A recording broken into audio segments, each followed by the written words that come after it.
राम राम साथियों। आज का दिन, आज का संबोधन राम राम से मैंने शुरू किया है और उसका कारण है कि आज अयोध्या में भगवान राम के मंदिर की जो काफ़ी समय से डिस्प्यूटेड चला आ रहा था, उसका भूमि पूजन हो रहा है और हमारे माननीय प्रधानमंत्री वहाँ गए हुए हैं। और मैं अभी देख रहा था टीवी में कि बहुत उत्साह है लोगों में, काफ़ी सजाया संवारा गया है अयोध्या को और एक किस्म से तकरीबन वैसा सा ही माहौल जैसे कभी जब राज तिलक हुआ होगा या भगवान राम वनवास काट के रावण का वध करके जब वापस अयोध्या लौटे होंगे, तो उस समय जितना साज श्रृंगार अयोध्या का हुआ होगा उतना ही मुझे लगता है कि अब आज के दिन ऐसा ही अयोध्या में चल रहा है। ये आज का मेरा सेशन जो है वो कोई किसी तरह की धार्मिक भावनाओं से बहुत कोई कट्टरता लिए हुए नहीं है, बल्कि एक जैसे हमारे जनमानस में राम बसे हैं,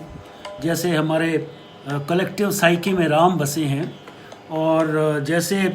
हम लोगों का जीवन शैली जो है वो जीवन यापन करने का तरीका वो राम से बहुत ज़्यादा प्रभावित है। और जब से हम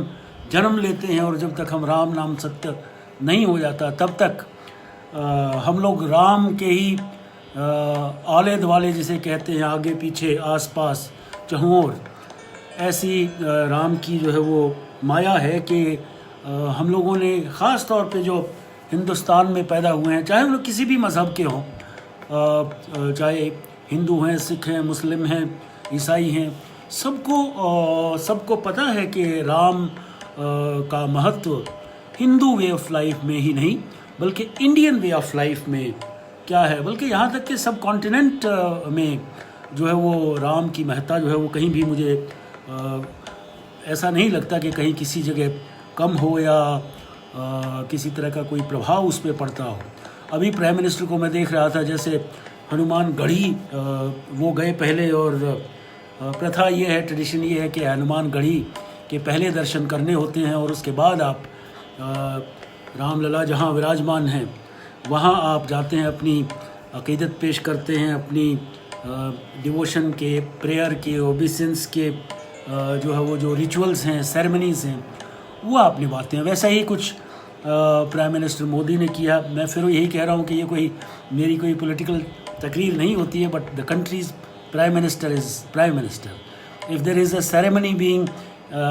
carried out in India, that too of such a magnanimous scale, so we must all appreciate it and we must all chime along with it. We must all sound gongs and वही घंटों की आवाज़ जो हमें भी बजानी चाहिए, जो एक आम हिंदुस्तानी, एक आम हिंदू, एक आम देश का नागरिक जो है वो करता है। सो आज अयोध्या में जैसे माहौल है जश्न का, और एक ऐसी चीज़ जो आज से नहीं 4.5 दशक से जिसकी इंतज़ार थी और 4.5 दशक से जिसके ऊपर कंट्रोवर्सीज चली हुई थी,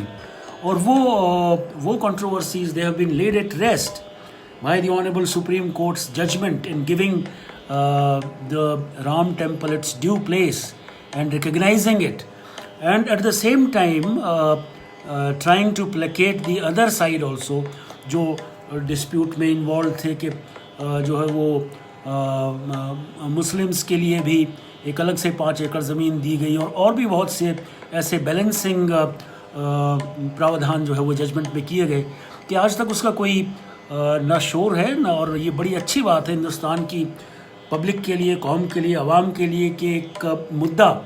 जो which was hanging fire since centuries has been settled in a way that at least there can further be more cohesiveness और एक जुबिलेशन का माहौल जो है वो कलेक्टिव। आज हर हिंदुस्तानी जो है वो खुश है कि राम टेम्पल का भूमि पूजन हो रहा है, ग्राउंड ब्रेकिंग सेरेमनी वहाँ चल रही है। और न केवल ग्राउंड ब्रेकिंग सेरेमनी चल रही है बल्कि पूरा देश और पूरे देश के जितने भी सेंटिमेंट्स हैं वो सारे के सारे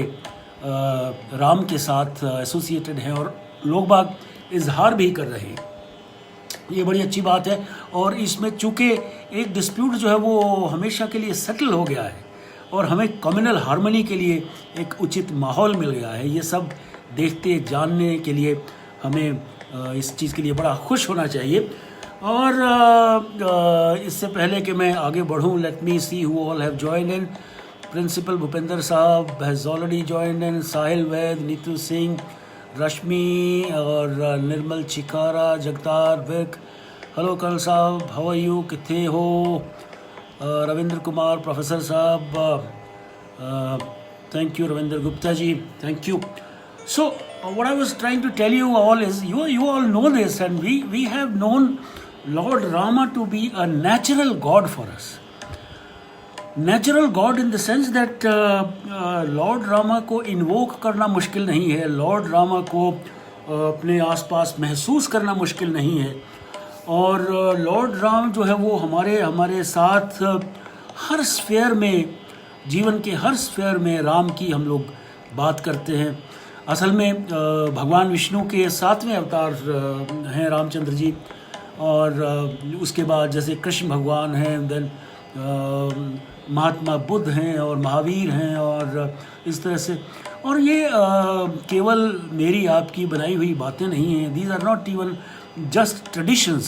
these are not just rituals which have been carried on the shoulders of generation from generation to generation. कोई रिले रेस नहीं है, बल्कि it has been very well documented. We find references even in Buddhist literature, वेदों में, और जितने भी शास्त्र हैं, शास्त्रों में काफ़ी जगह जो है रामायण का और राम का जो है वो जिक्र आता है। और ये ठीक है, तुलसीदास की रामायण, रामचरितमानस, उसमें थोड़ा बहुत जहाँ थोड़ा बहुत फ़र्क इधर उधर का दिखाई ज़रूर देता है। जैसे फॉर एग्ज़ाम्पल एक रामायण में जो है वो सीता जी को धोबी वाला रिमार्क पे राम त्याग देते हैं, ऐसा कोई जिक्र नहीं है। और एक और रामायण में ये भी है कि भगवान राम का जो है वो अंत डूबने के कारण हुआ था, ऐसा भी जो है वो ये थोड़े से डिस्प्यूटेड एंगल्स हैं राम की कहानी के और रामायण के। लेकिन ओवरऑल अगर आप देखिए तो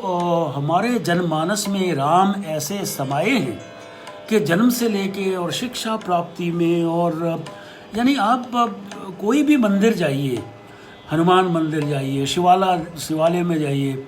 और किसी जगह भी जाइए तो राम सीता लक्ष्मण की मूर्ति आपको वहाँ ज़रूर मिलेगी। एक जो है मंदिर किसी भी तरह का भी हो, लेकिन राम जो है वो हर मंदिर में, हिंदू वे ऑफ लाइफ में जो है वो मौजूद रहते हैं। यहाँ तक कि हमारी जो भाषा है, भाषा में राम जो है वो हर बात में छलकते हैं। चल वही तेरी मेरी तो राम राम हो गई। और राम राम के भी बहुत से आश्चर्यजनक है राम, और राम राम राम राम राम, मतलब you can emote and evoke Ram in so many ways कि आश्चर्य करना है तो राम है, खुशी जाहिर करनी है तो राम है, प्रश्न पूछना है तो राम है, जिज्ञासा है तो राम है। और तो और अगर जैसे हमारे हरियाणा में तो राम को ऐसा समझते हैं जैसे जस्ट नेक्स्ट डोर रहते हों, और मजाक में कह भी देंगे, मान लीजिए बारिश ज़्यादा हो रही है तो अरे दशरथ के मानेगा कि नहीं, थमेगा कि नहीं, सो राम इज़ दशरथ सन, तो दे विल एड्रेस। हरियाणा में तो ऐसा ट्रेडिशन है कि शिवालय ज़्यादा है, और हरियाणा में ये ट्रेडिशन है कि राम को ऐसा समझते हैं जैसे he is just next door and he is available to you all the times. So हमारे जो है वो न केवल यानी लैंग्वेज, ईडियम्स, और तेरे पेट में को राम दिखे है, तेने घना राम दिख रहा है, हरियाणा में ख़ास तौर पर, यानी इवन अदरवाइज़ हिंदी के भी बहुत से जो है वो मुहावरे, लोकोक्तियाँ, किंवदंतियाँ बहुत से ऐसे हैं जिनमें राम का जिक्र आता है। और फोकलोर भी इसी तरह से जो है वो राम को लेके, मुझे याद है मैं छोटा सा था, जींद में पढ़ा करता था, और कार्तिक के महीने में महिलाएं जो थी वो हमारे घर के आगे से सुबह कोई 5 बजे का समय होता होगा वो रानी तालाब पे स्नान करने जाया करती थी। और कार्तिक का महीने में स्नान करने का बहुत कहते हैं लाभ आध्यात्मिक होता है, और जो ट्रेडिशनल औरतें थी वो आज भी अभी भी करते हैं। सो मैंने बचपन में देखा कि बहुत सी महिलाएं जैसे जाया करती थी, और वो गीत आज भी मेरे कानों में गूंजता है कि फट गई धरती समा गई सीता, खड़े लखावें श्री राम, ये जी कोई राम मिले भगवान। सो जिस तरह का भी जो मैंने बताया कि भाव भी जो है वो भी राम को लेके अलग अलग जो है वो प्रतीत होता है, दिखाई देता है। राम में एक और चीज़ खासियत ये है कि राम को आप न केवल आइडियल देखते हैं बल्कि हर आइडियल जो आपके दिलो दिमाग में है, चाहे वो बाप बेटे का संबंध है, चाहे वो पति पत्नी का संबंध है, चाहे वो भाई भाई का संबंध है, चाहे वो मित्र मित्र का संबंध है, हर तरह के संबंध का रेफरेंस सॉल्यूशन वो आपको भगवान राम के चरित्र में जो है वो और रामायण में ज़रूर मिलता है। आप बहुत अच्छे हस्बैंड हैं तो Ram I am happy you said Ram comedy या राम। सो भगवान राम जो है वो जैसे मैं बता रहा था कि हर तरह के रिश्तों में, मान लीजिए हम हस्बैंड वाइफ का ही रिश्ते की बात करें तो भगवान राम ने जब विश्वामित्र जो गुरु थे उनके कहने पे ये था कि जनक की बेटी सीता के स्वयंवर में जाइए और धनुष उठाइए और स्वयंवर में भाग लीजिए। तो भगवान राम ने पहले भगवान शिव को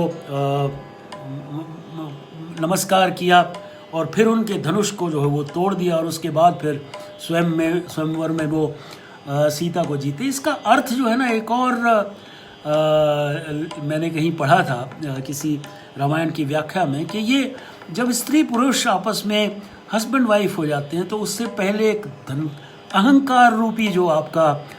धनुष है उसको तोड़ना बड़ा ज़रूरी है। यदि आप एक ऐसे विवाहित जीवन में बंधने जा रहे हैं जहां आप पुरुष और महिला और पति पत्नी रहेंगे तमाम उम्र, तो आपको अपने अहंकार को जो है वो तोड़ना पड़ेगा। ये एक मैंने जो है वो एनोलॉजी कहीं पढ़ी थी। और एक और बड़ी खूबसूरत बात इसी से निकल के आती है, जैसे जब भगवान राम और सीता केवट द्वारा जो है वो नाव में बिठा के नदी पार कराने के लिए जा रहे होते हैं तो केवट को देने के लिए राम के पास कुछ नहीं था। सो सीता ने कहते हैं अपनी अंगूठी उतार के राम को दी कि ये आप केवट को दे दीजिए, और केवट ने लेने से खैर मना किया। उन्होंने कहा कि जब लूँगा तो वापसी में आपसे ले लूँगा, और वो भी पार उतारने के मैं कुछ नहीं लूँगा, चूँकि आप तो दुनिया को पार उतारते हैं, ये किस्सा अलग। लेकिन हस्बैंड वाइफ अगर एक दूसरे को समझें, जैसे सीता ने समझा कि अब राम इस असमंजस में है कि इसको क्या दें, इस तरह की भी एक जो है वो एनोलॉजी मैंने कहीं जो है वो पढ़ी थी। और हर तरह मान लीजिए अगर धोबी के सवाल की ही बात आती है तो धोबी का सवाल भी कहते हैं, मैंने कहीं और पढ़ा था कि रामायण में भगवान राम जो है वो एक ऐसा अपना रूप दिखाते हैं कि हर व्यक्ति, चाहे वो नीचा है, चाहे वो ऊंचा है, चाहे वो कोई भी है, चाहे छोटी सोच का है, चाहे अनपढ़ है, चाहे गंवार है, लेकिन यदि उसके मन में राजा के प्रति कोई किसी तरह का संशय है, कोई किसी तरह का कलेश है, तो उसको भी दूर करना राजा का कर्तव्य बन जाता है। और यदि एक धोबी ने ही एक ऐसा सवाल उठा दिया तो भगवान राम को ऐसा कुछ करना पड़ेगा कि वो अपना चरित्र जो है वो उसको अपना चरित्र जो है ऐसा दिखाएं कि उनमें कोई किसी तरह का उंगली नहीं उठाई जा सकती, कोई दाग जो है वो नहीं देखा जा सकता है। इसी तरह से जैसे शबरी के बेरों की बात आई, और शबरी जो है ना उसने कहा भी मैं तो बहुत गरीब और नीची ज़ात की महिला हूँ, और ये खैर लक्ष्मण तो गुस्से वाले थे, उन्होंने बेर नहीं खाए और वो फेंक दिए। भगवान राम को उसकी असलियत मालूम थी। अहिल्याबाई का किस्सा, और ये कितनी ही बातें हमारे जो है वो दिलो दिमाग जहन में, हमारे जीवन शैली में देखने को मिलती हैं, जो हमें किसी न किसी रूप में प्रभावित करती हैं। और क्यों प्रभावित करती हैं? क्योंकि हमारा जो ब्रिंगिंग अप हुआ है, हमारी जो परवरिश हुई है, जो तरबियत हुई है हमारी, उसमें राम कहीं भी हमें एब्सेंट नज़र नहीं आते। चाहे आप जन्म से मृत्यु से, खाना पीना, घूमना रहना सहना, जो कुछ भी कहें, राम उसमें कहीं ना कहीं ज़रूर आते हैं। और हमें खुशी हुई, हम लोग पीछे कोई 7-8 महीने पहले हम लोग बाली में गए हुए थे, बाली इंडोनेशिया में। एंड बिलीव यू मी, हम लोग तो इतनी भक्ति करते भी नहीं जितना हिंदू धर्म को, विष्णु को, शिव को वो लोग मानते हैं। और जैसे जैसे जो रामायण के रामलीला वहाँ खेली जाती हैं, जो रामायण के जो जो जो सीन्स हैं, उनके बुत बने हुए हैं और वो चौराहों पे लगे हुए हैं, और हर घर में मंदिर अलग है, और हर घर में जैसे रामलीला का प्रचलन और ये सारी, और हमसे ज़्यादा प्रसंग वो रामायण के और इन जितने भी हिंदू ग्रंथ हैं उनके जितने भी प्रसंग हैं, हमसे ज़्यादा, कहीं ज़्यादा उनको मालूम है। और वो बड़ा और वो ये जाहिर नहीं करते हैं कि वो हिंदू हैं या वो ये हिंदू मान्यताएं रखते हैं, बल्कि वो भी ये कहते हैं कि it is part of our culture, हम लोग इसी में पले बड़े हुए हैं। It is nothing from the back of the beyond, it is been part and parcel of our life since we have taken birth on this earth. So Ramlila के बड़े चलन हैं। रामलीला अब हम लोगों को जो हमारी आपकी जनरेशन है, उसमें जो है वो रामलीला का एक बड़ा इम्पोर्टेंट पुट है। और मुझे अच्छा लगेगा अगर मैं आपको वो रामलीला के दिन याद कराऊं, जब रामलीला खेली जाया करती थी। असल में राम जो है वो बाल कलाकार ही ज़्यादातर जो है वो राम बना करते थे, और रामलीला के पर्दे वर्दे, पीछे महल का एक पर्दा, और साइड में जो है वो कॉलम्स और स्तंभ खड़े हैं, और ये इस तरह के पर्दों की सेटिंग जब होती थी। असल में प्रॉब्लम ये थी कि मैं बच्चा सा था तो जल्दी सोना पड़ता था, और जो असली रामलीला के सीन्स थे वो मिस कर जाया करते थे। जो शुरुआती भजन वगैरह होते थे, जहाँ से शुरू होती थी ओम नाम सबसे बड़ो उससे बड़ो न कोई, यहाँ से शुरू होती थी रामलीला की आरती सी, और फिर 2, 4, 5, 10 फिल्मी गाने भी होते थे। और हम लोग तो, हमारे तो घर के सामने रामलीला होती थी, तो मैं तो बांस पे चढ़ के रामलीला के लाउड स्पीकर का भी मुंह अपनी तरफ जो है वो करके आया करता था। But yes, once in a while हम लोग, and since it was a repeated performance every year, so हमें बहुत अच्छा लगता था। और हर चीज़ जो है वो, जैसे आज राम का जन्म है, आज वनवास है, आज भरत मिलाप है, आज जो है वो सीता हरण है, आज जो है वो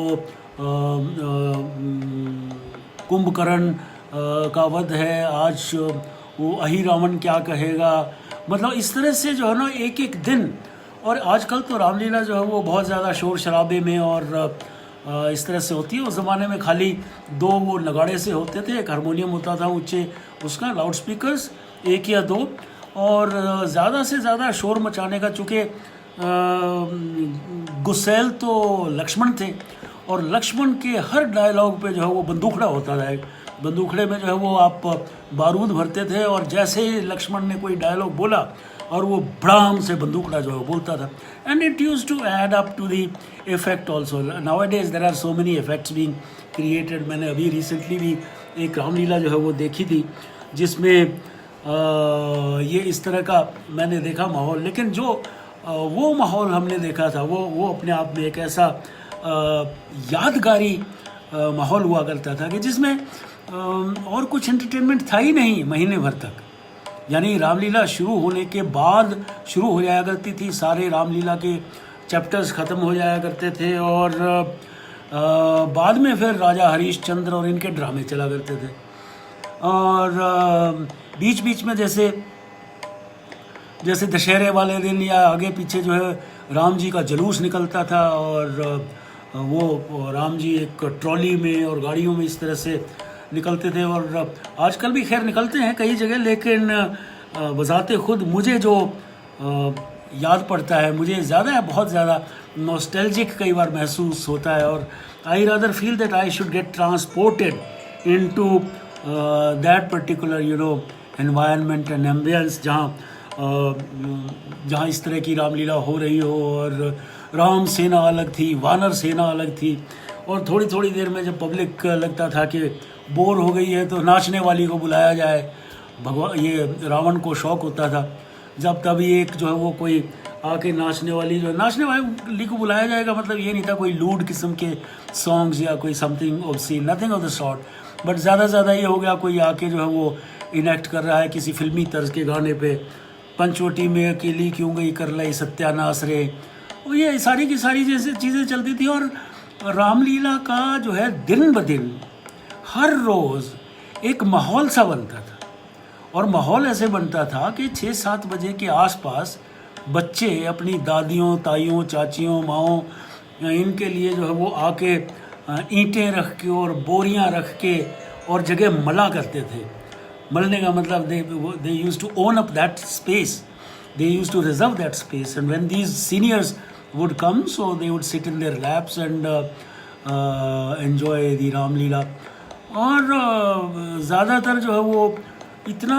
डिवोशन इतना ज़बरदस्त था कि लोगों को जब भरत मिलाप का सीन था या दशरथ विलाप कर रहे उनका सीन था, तो महिलाओं को जो है ना रोते हम लोगों ने देखा, और वो इस तरह से भावुक हो जाया करती थी। और वापसी में यदि आप उनकी बातें सुनो, हम लोग तो सुनते थे, बच्चे थे तो सुनते थे, कहते वो राम जी ने ये किया, राम जी ने वो किया। वो एक दिन का जो रामलीला का शो था, that would last one person for days all together to talk about and sing encomiums for Ram and Lakshman. और इस तरह से जो है ये मुझे बहुत याद पड़ती है उन रामलीला के दिनों की। शायद मैंने उसको इस विस्तार में लिखा भी है कि जो रामलीला की पार्टी होती थी,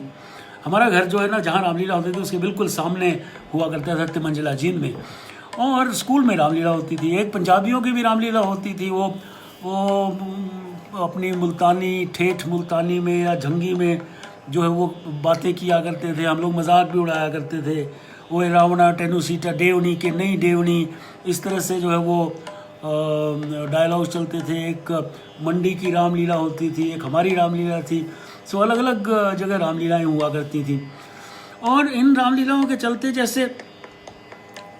एक माहौल सा पूरे जो है ना वो शहर में बना करता था। तो मैं पार्टीज़ की बात कह रहा था, रामलीला पार्टीज़ जो है ना यहाँ से नहीं आती थी। रामलीला की पार्टियाँ लोकली अवेलेबल नहीं थी, बल्कि यूपी से भैया लोग ज़्यादातर जो है वो आया करते थे। और चूँकि रात को परफॉर्मेंसेस होती थी 2-2, 3-3, 4-4 बजे तक, सो वो दिन में सोया करते थे या अपनी जो है वो रामायण रखी होती थी। एक दिन मैंने झांक के देखा, उनके एक कमरा सा था बड़ा सा उस स्कूल में जहाँ परफॉर्मेंसेस थी, वहाँ तकरीबन 15-20 लोग ये सारे एक ही रूम में रहा करते, और रामायण रखी होती थी बहुत आदरपूर्वक, और उसमें कोई ना कोई पढ़ रहा होता था। और एक शख्स होता था जो बड़ा सीनियर था, अदरवाइज बहुत सीरियस आदमी होता था वो, बट रामलीला में वो मखौलिया हुआ करता था। So he used to crack jokes on stage to make the mood lighter, and he was kind of an interlude, but otherwise he was a serious guy. He was probably the manager or somebody who controlled the और जो राम और लक्ष्मण और सीता बनते थे पात्र, वो दिन में भी कभी हम लोगों ने ऐसा नहीं था कि वो संजीदा नहीं रहते थे। वो भी अपने जैसे कैरेक्टर में दिन में भी उसी तरह से अपने कैरेक्टर में ही रहा करते थे। और हुआ ये कि सिंस मेरा इस तरह की चीज़ों में बहुत इंटरेस्ट था, मैं आता जाता रहता था, खिड़कियों में से झांक के देखता था उनको क्या करते हैं क्या नहीं करते हैं। तो उनको पता लग गया कि सब ये जो है वो बच्चा आसपास ही रहता है कहीं ये वो। तो एक बार उन्होंने मुझसे दाल मंगवाई थी घर से, और मैं अपनी चाची जी को बोल के कि दाल मंगवाई रामलीला वालों ने, तो मैं थोड़ी दाल उनके लिए लेके गया था। तो फिर बाद में शायद वो पका के जैसे भी खाई थी, but I had developed a kind of rapport with the Ramlila party, and I knew all the फाइनर nuances of performance of performing arts. पर्दे के पीछे एक बंदा जो है वो प्रॉम्प्टर खड़ा रहता था, और इतने डायलॉग कौन याद करे साहब वो, लेकिन तरीका ये था कि सिंस वो प्रॉम्प्टर जो है ना वो बोलता था पर्दे के पीछे से, और जो एक्टर्स थे वो रुक रुक के अपने अपने डायलॉग्स उसी तरह से बोला करते थे। जैसे ट्रेडिशन भी होती है ड्रामा में, प्रॉम्प्टर होता है पर्दे के पीछे खड़ा रहता था, और कई बार मजाक भी होते थे कि जी फलां पंजाबियों की रामलीला में पर्दा अचानक उठ गया, पीछे जो है ना हनुमान और सीता इकट्ठे बीड़ी पी रहे थे, इस तरह के मजाक भी होते थे। मतलब राम का, रामायण का, रामलीलाओं का हमारे ब्रिंगिंग अप में, हमारे आसपास के माहौल में कुछ ऐसा नहीं था कि कोई बहुत ही ज़्यादा कोई कठोर पाबंदियों वाला कोई धर्म। ऐसा था धर्म कि जिसमें आप अपना जीवन यापन आराम से, बिना किसी को दुखी किए या बिना किसी से दुखी हुए आप जीवन यापन कर सकते थे, और उसको, ईश्वर को, उसको, राम को याद रखते थे। राम के अलावा कुछ नहीं होता था। हमारे हरियाणा में तो कहते हुए राम राम, हर जगह ही कहते हैं। हरियाणा में क्या कहते हैं, हरियाणा में तो बल्कि ये भी कहते हैं तेरी 2-2 बार Ram Ram. So it has a different meaning and the reason is also different. कई चीज़ें रामलीला को, राम को लेकर ध्यान में आती हैं। एक शख्स हुआ करते थे बालकृष्ण, डीसी ऑफिस में क्लर्क थे जींद में, और he was known to be either Dashrath और हनुमान, बिकॉज दशरथ का जब रोल ख़त्म होता था, जब वो विलाप करके गुजर गए, तो उसके बाद कहीं हनुमान जी की एंट्री होती थी। सो कुछ दिन, 4-5 दिन के लिए तो बालकृष्ण जो थे वो दशरथ का रोल करते थे, और फिर जब वनवास का सीन शुरू हो जाता और हनुमान जी आ जाते, तो फिर वो हनुमान का सीन जो है ना वो इनेक्ट किया करते थे। और उन्होंने जो है वो 3-3 महीने पहले, 4-4 महीने पहले अपने बाल बढ़ाना शुरू कर देने, और वही उसी तरह के दशरथी माहौल में और हनुमान के माहौल में जो है वो पूछ पाछ लगा के इधर उधर उत्पात भी मचाते थे। बहुत सी कहानियाँ ऐसी हैं जिसमें आप रामायण पढ़ें और पढ़ के उसके मीनिंग्स अगर निकालें, कितने ही मीनिंग्स निकालें, कितने ही जो है वो उसके अर्थ निकालें, तो उतने ही अर्थ पॉसिबल हैं। मैंने ये भी पढ़ा कहीं कि जैसे भगवान राम को कहा गया कि आपने बाली को जो है वो धोखे से मारा, 7 पेड़ों के पीछे से निशाना लेके उसका वध किया, जबकि सुग्रीव और बाली की लड़ाई हो रखी थी। तो जब कहते हैं मृत्युशैया पे बाली पड़ा था, तो भगवान राम को उसने कहा कि आप तो मर्यादा पुरुषोत्तम हैं, आप तो राम हैं, आपने मुझे छल से क्यों मारा। तो भगवान राम कहते हैं कि तू जो है वो छल से नहीं मारा, क्योंकि मैं तुझसे युद्ध नहीं करना चाहता था। चूँकि तूने परस्त्री गमन किया, तूने अपने भाई की पत्नी पे नज़र रखी, उसको कैद किया, और इसलिए तू दंड का अधिकारी था, इसलिए मैंने तुझे दंड दिया है और मैंने तेरे साथ युद्ध नहीं किया। इस तरह के मतलब जो मॉरल ऑफ द स्टोरी, ऐसी चीज़ें हुआ करती थी। रामायण में इतनी बहुतायत है उनकी कि आप किसी भी चीज़ का कुछ भी मतलब निकालिए, और उसके साफ साफ हनुमान जी की जो भक्ति है, जो हनुमान जी दिखाते हैं छाती फाड़ के, राम और लक्ष्मण और सीता की मूर्ति वहाँ लगी हुई है, और एक इधर राम बैठे, एक लक्ष्मण बैठे हैं उठाए हुए, मतलब इतनी राम भक्ति कहीं भी देखने को, किसी भी कैरेक्टर में देखने को, किसी भी स्क्रिप्चर में देखने को जो है वो नहीं मिलती है। जब वो जाते हैं अशोक वाटिका में हनुमान, और राम की अंगूठी जो है वो फेंकते हैं, और माता सीता जो है ना वो देख के, पहचान के, अपने दूध का जब वो हवाला देते हैं, ये मतलब सारे के सारे सीन्स। और उधर देखिए, जहाँ तो एक तरफ तो ये है कि अपनी भाभी को आप, सुग्रीव की पत्नी को आपने जो है वो धोखे से अपने पास रख लिया, तो उसकी भगवान राम ने कहा कि तू भाई की पत्नी पर नज़र रखता था, तो इसलिए तुझे दंड देना पड़ा। दूसरी ओर जब सीता जी का अपहरण हो जाता है, और जटायु तब तक प्राण नहीं छोड़ता जब तक भगवान राम को नहीं बता देता कि वो दक्षिण की तरफ रावण लेके गया है। और जब भगवान राम लक्ष्मण को कहते हैं कि अपनी भाभी को ढूंढो, तो लक्ष्मण ने एक बात कही जो जो मुझे बहुत अच्छी लगती है, और वो ये कही कि भैया मैंने तो सीता माता के केवल पैरों की तरफ देखा है, मैं तो उनको पैरों की बिच्छुओं से जो है ना पहचान सकता हूँ, मैंने तो सीता माता को कभी नज़र उठा के देखा ही नहीं। सो इस तरह के जो मोरालिटी से रिलेटेड जितनी भी बातें हैं वो आप देखिए कि कितनी बहुतायत में आपको रामायण में मिलती है। सो मेरा ये रामलीला का बखान करने का केवल आशय इतना था कि हम लोगों ने चूँकि वो ज़माने देखे, हमारे से बाद की जनरेशन ने शायद ना देखे हों, लेकिन हम लोगों ने देखे हैं, और मैं इम्प्रेस अपॉन ये करना चाहता हूँ कि हाँ, हमारे जनमानस में, हमारी सोच में, हमारी अपब्रिंगिंग में भगवान राम ऐसे ही बसे हैं जैसे हमारे अंदर प्राण बसे हों। So Ram is not a god for us, Ram is just a natural bond with some kind of supreme power, चाहे उसको राम का नाम दे ले, चाहे कुछ और नाम दे ले, लेकिन हाँ, एक सुप्रीम पावर से एक बॉन्ड और एक कम्युनियन जिसमें आपकी भावनाओं का, आपकी प्रेरणा, आपकी प्रेयर्स का जो है वो संप्रेषण और आदान प्रदान, और उधर से ब्लेसिंग्स आती हैं, ये माहौल जो है वो हमने देखा है। इसलिए आज का दिन फिर वहीं आता हूँ जहाँ से शुरू किया था। आज हमने राम राम कह के ही शुरू किया था, और इसमें जो है मैंने बार बार यही कह रहा हूँ कि मेरा कोई धार्मिक उद्देश्य नहीं, ना ही मैं कोई बहुत ज़्यादा कट्टर धार्मिक विचारों को रखता हूँ, ना ही मेरा कोई पॉलिटिकल मकसद है इस चीज़ को, आज इस सेशन को करने में। लेकिन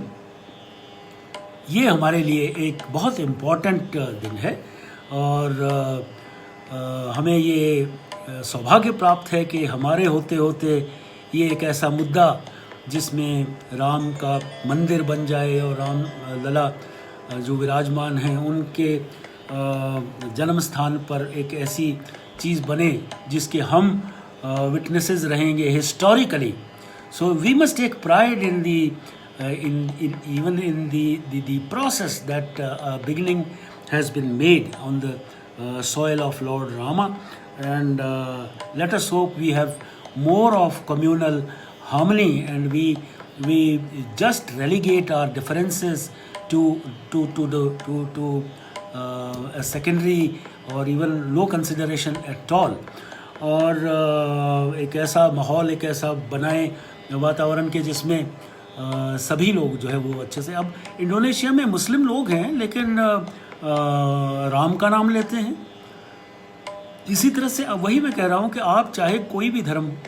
पालन करते हों, लेकिन राम जो है वो कोई एक सिंबल है कुछ सुप्रीम पावर के, और जिसमें आपकी श्रद्धा है, विश्वास है, और आप जो है वो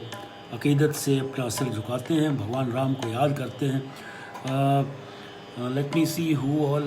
joined lately and what comments have been made. Rosie Chopra is watching. Principal साहब कहते हैं excellent eloquence about Shri Ram ji and great respect for heritage. Thank you sir. Kaushalya Ram माता सुना है, हरियाणा की थी। Anita Malik is watching. Ram Ram we were used to be hearing in our childhood from jawans of Jat battalion, even otherwise colonel साहब, आज के दिन भी मैंने जितने भी आर्मी ऑफिसर्स के यहाँ आर्मी गाइज का इंटरेक्शन देखा है, उसमें राम राम साहब ऐसे ही चलता है। सो उसका कोई ये मतलब नहीं है कि कोई किसी तरह से किसी धर्म विशेष को कोई ज़्यादा महत्व दिया जा रहा हो, लेकिन एक सैल्यूटेशन का एक तरीका है। Lastly again going back to Ramlila days, एक आखिरी बात और कहूँगा, वो ये थी कि जो उस ज़माने की रामलीला ग्राउंड के बाहर की जो दुकानों का सजना होता था, रेहड़ियों का, छाबे वालों का, जो उसमें मूंगफलियाँ, मुरमुरे, खट्टे और ये आजकल के जितने फल हैं ये मिलना शुरू हो जाया करते थे, और चूरन के पहाड़ से बना के और उसमें आग लगाने वाला एक सिस्टम होता था, कोई एसिड या क्या चीज़ होती थी तो वो इस तरह की आवाज़ करता था। वो भी एक गली में जो माहौल होता था, छोटे छोटे अर्थन लैम्प जो मिट्टी के तेल से छोटी छोटी लौ उनकी मध्यम मध्यम, और 10-10 5-5 पैसे में, इफ़ यू हैड अ चवन्नी you were a rich guy, but 10-10 5-5 पैसे में आप जो है वो अच्छा रामलीला का मंचन भी देख के आते थे, और अच्छा आप जो है वो किसी न किसी चीज़ का सेवन भी कर लेते थे. So on this note, I'll end my session today. Hope you have liked it. और आज के दिन का एक और महत्व है कि आज के दिन धारा 370 भी ख़त्म हुई थी, और उसमें जो विशेषाधिकार एक स्टेट को, कश्मीर के स्टेट को प्राप्त थे, उनको पार्टली एब्रोगेट भी किया गया था, और वो भी आज वो भी दिन है आज याद करने लायक. सो in the interest of communal harmony, in the interest of our collective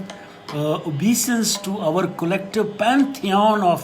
Devi's and devtas, 33 crore या जितने भी हैं या नहीं हैं या जैसा हम मानते हैं, उनको सभी को सलाम करते हुए आपसे इजाज़त लेता हूँ.